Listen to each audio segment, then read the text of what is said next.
Well, hello everyone. Hello there, hello you.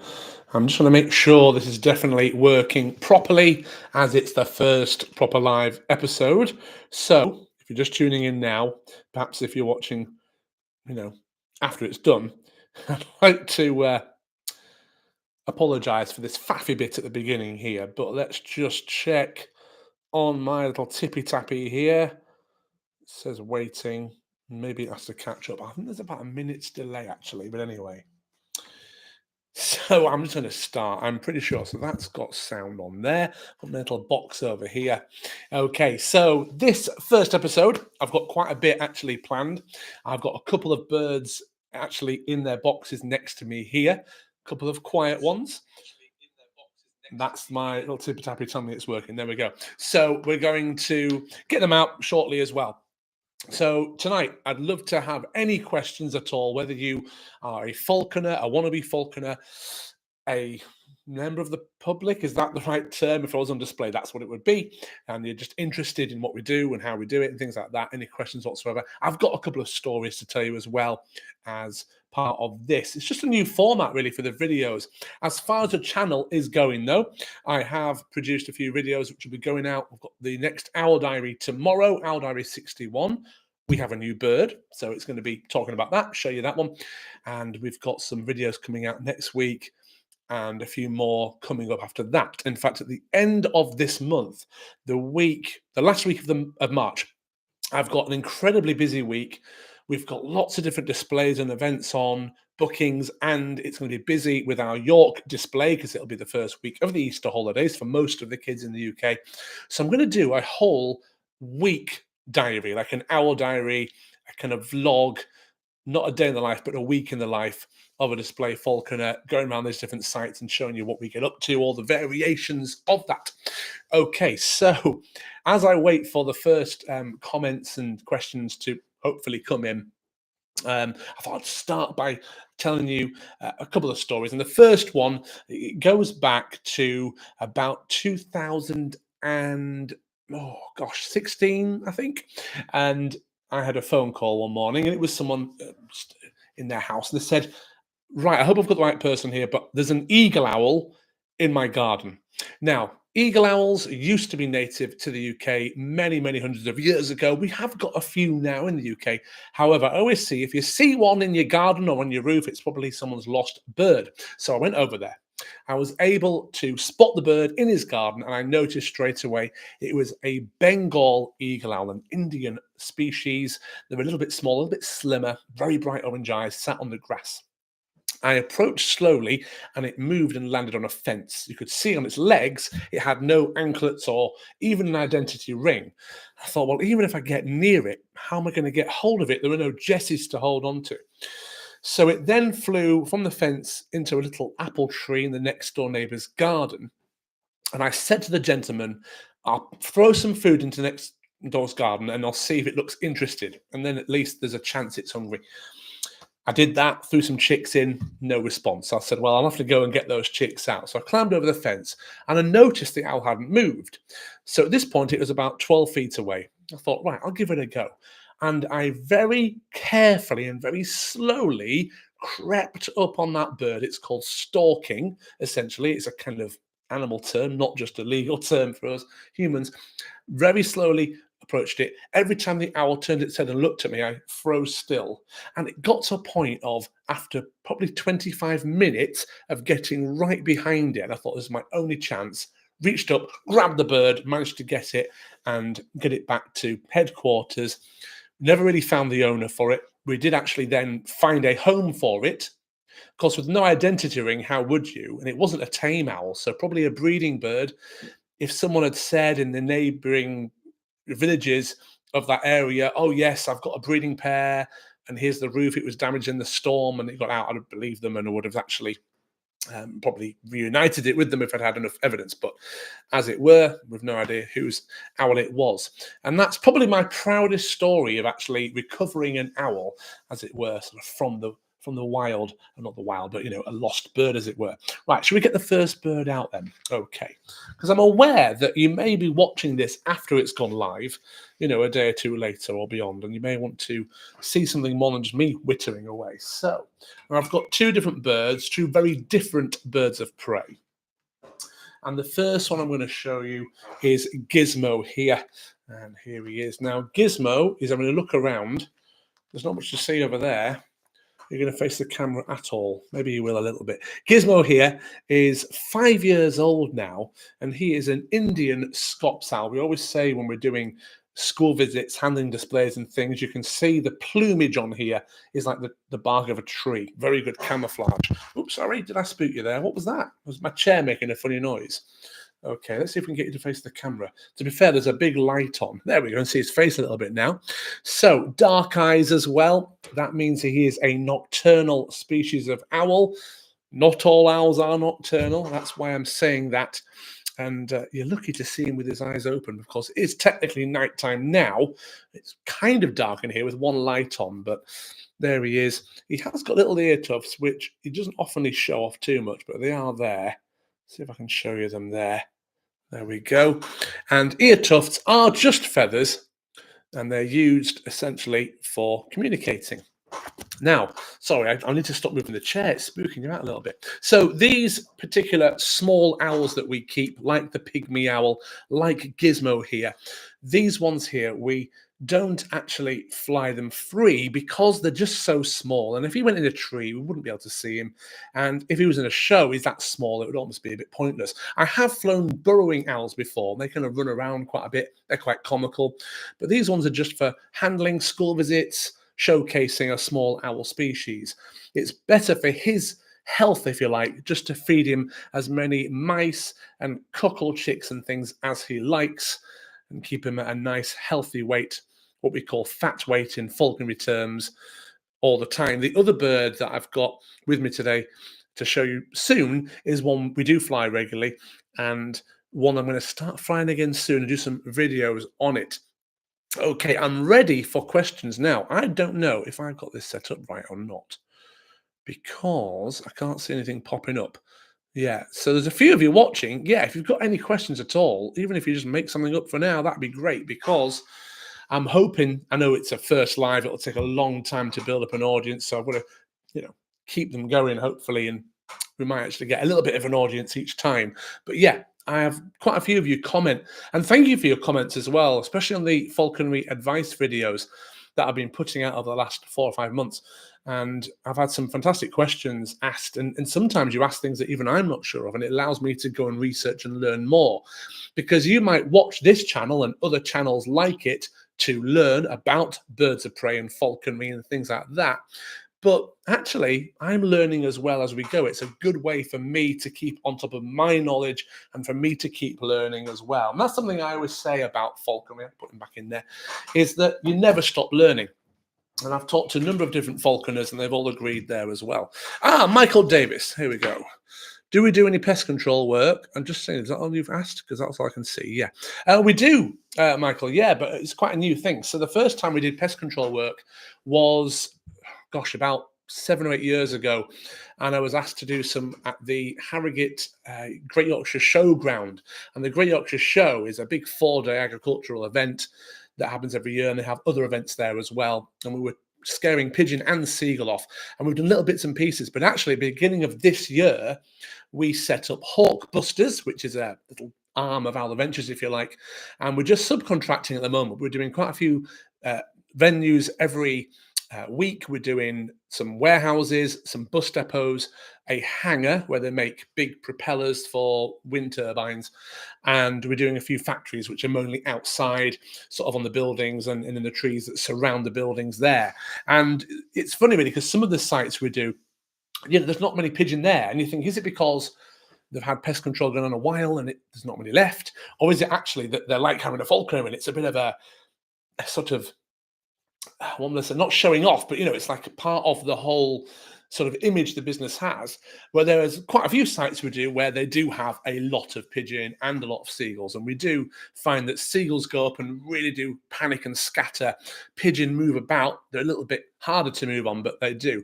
Why are you asking, Michael, by the way? Is this because you are involved in pest control falconry yourself, or just something like that? Oh, here we go. I'm a full-time falconer. Great job. Oh, thank you. Michael, tell me in the comments there. So whereabouts, you don't have to give me massive details or the name of the locations, but, whereabouts are you doing it and how often do you do it? I'd love to know, because, we get people saying to us, oh, what buying the season of high vis with a hawk, and they say, God, you got the best job ever. And it's like, well, it is pretty cool, actually. You're outside, sometimes you're inside if it's a warehouse, and you're just flying your bird around for a couple of hours. The bird's getting loads of exercise, following you around and so on.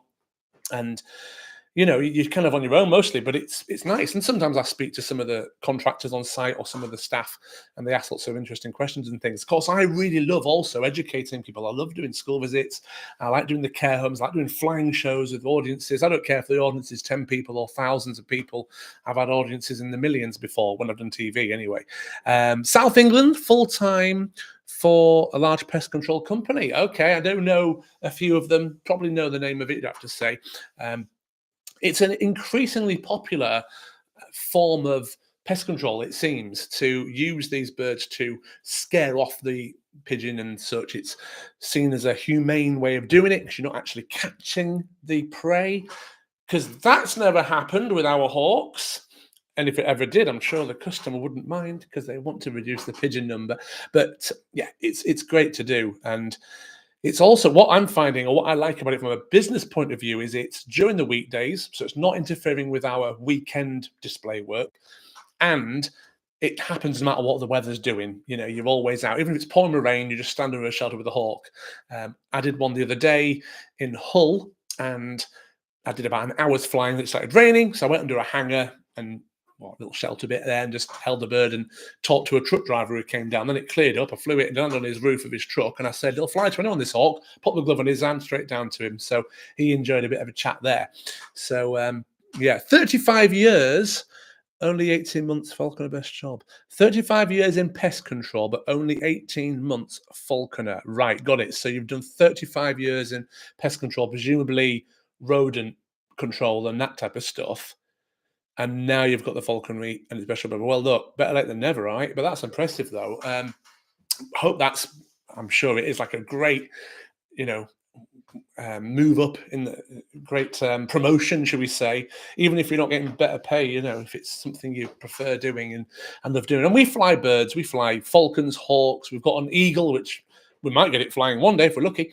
It's quite a lazy bird, and lots of different owls we fly, and we never tire of flying them ever. You just never, even though it's quite normal for me to have a bird land on my glove, you never tire of it. You know what I mean? So, retirement job, laughing emoji.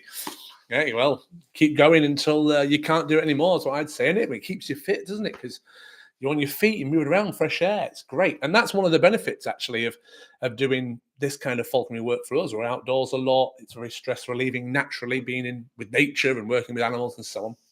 So that's great. Well, thank you, Michael, for the comments there. Thank you for the questions. Rather cheekily, I did ask some of the team members to log on, and maybe one or two of them have, but none of them have asked any questions yet whatsoever. They're having words, Right, what I'm going to do, I'm going to get the other bird out, because I've got a bird that we've shown on this channel before, but not shown it for a while. It's a raptor. It's not an owl. Bear with me. Just down here in his box. Okay, here we go. Ooh, a bit of noise. Yeah. You want to have your opinion? Do you mind I'm broadcasting? Okay, is that it? Or are you going to carry on? Okay, this is Sonic. Now, Sonic is nearly 2 years old, and he's been looked after by somebody else recently, and I've just had him back a few days. Now, one of the things I'm going to do is coat his beak very soon. I don't know if you can tell on the light, but his beak is, I'll do that. His beak is a little bit long, so I'm going to get the pliers, snip the end off, and then just file it down. I'm also going to probably change his flying dresses and anklets. They're getting a little bit old and dry there.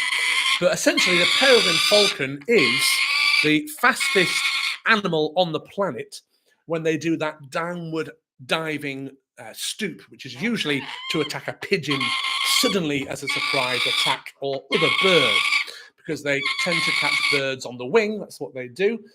The fastest bird horizontally flying, and I wrote it down so you don't forget, is a white-throated needletail, which I think is in the swift family, 170 kilometers an hour, whereas the falcon here, they've been recorded at flying at speeds of 389 kilometers per hour, which is about 240, just shy of 240 miles per hour.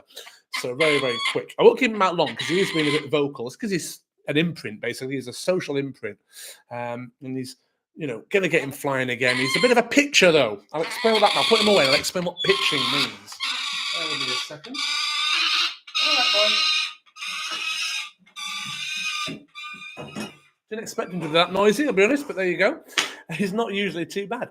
So pitching is when a bird of prey lands on something. Now, you're flying a hawk or an owl, you expect it to fly up to a tree or a building and just land there and come back down for food. But falcons should fly in one big kind of movement, flying to the lure, and then it catches the lure when you're ready for it to catch the lure. And that falcon, Sonic there, he's always been a little bit of a troublesome pitcher landing on things. Now, to get that out of the bird, you need to encourage it to not do it. So usually if I'm swinging the lure with the food in it and it lands somewhere, put the lure away and say, yeah, well, sorry, but you don't know what I wanted it to. And usually a falcon will fairly quickly learn that it shouldn't do that. Unfortunately, he's quite a reluctant, gullible falcon, and he just keeps pitching. So I'm going to have a go and do a couple of videos on training him or retraining him and see if we can get the pitching out of him.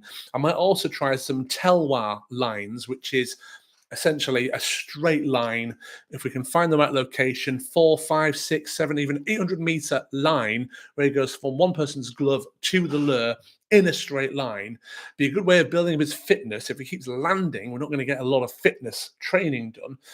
And we'll kind of maybe move up from there. We'll see how he goes. He also needs a good molt again because he's got a couple of slightly broken feathers on the end, and we want him to look really immaculate. So later this year in the summer, we'll give him some fat weight time. We'll feed him some delicious quail, lots of turkey and other nutritious food.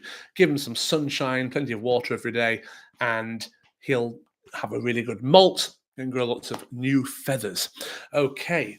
Any other questions? Please do, comment now while I have a chat. I hope I sound okay, by the way. I'll show you this. Let's see if I can move it up. I've actually got this microphone here. Look at that. That's why it sounds so clear. I don't know what it sounds like if I go close like that, but I've set it up so that you can't quite see the mic, but the sound is much better than the MacBook's microphone in there. One of the subscribers, I don't have the name, he does comment a lot, I'm sorry. You asked about falconry books, good falconry books. So Jemima Parry-Jones has written a couple of good ones, and Emma Ford as well, both females, I've just noticed, really good books on falconry itself, all the husbandry and the training techniques, all that kind of stuff. And there are quite a few other books you can read if you want to sort of get different perspectives on it. But if you're wanting a book to read on falconry, that's the one I would recommend. I've read all of those. I read the Jemima Parry-Jones ones years ago, and then did I buy them? Yeah, I think someone on Facebook was selling like 6 or 7 falconry books. I just bought them in one go. And the Emma Ford one, I really enjoyed that one. I thought it explained things very clearly. I think it's just called Falconry by Emma Ford, and it's got it all kind of laid out really well. Of course, online, there are lots of things as well. And there is the website, The Modern Apprentice, great if you're in America. In the UK and Europe and the rest of the world, though, most of what it says is the same, but things about the laws on falconry and some of that element are different. So just be aware of that. Just be careful of that as well. Okay, then. Well, unless any other questions come in the last 30, next sort of 30 seconds or so, and I think I'm going to end the first live. But it's been a good start, and I'm going to watch it back and see how it looks and sounds, and see what we can do to improve it. And if I do this regularly, I'll get a slightly better set with a warmer lighting. But for now, it's I think it's a good place to start from. It's an opportunity for the Owl Adventures community, those of you who do watch the videos regularly, it's only a very small channel at the moment, to actually ask live questions and, try and test me a little bit, ask things I might not be able to answer straight away and see what I know, pick my brains. And like I say, it helps me learn as well, doesn't it? Okay, I think that'll do for tonight then. Thank you very much for watching, those that have, and any sort of suggestions for any videos or live videos, please pop on the comments. I'll read them all, I'll reply to them all, and I do really appreciate your feedback. Okay, thanks for watching.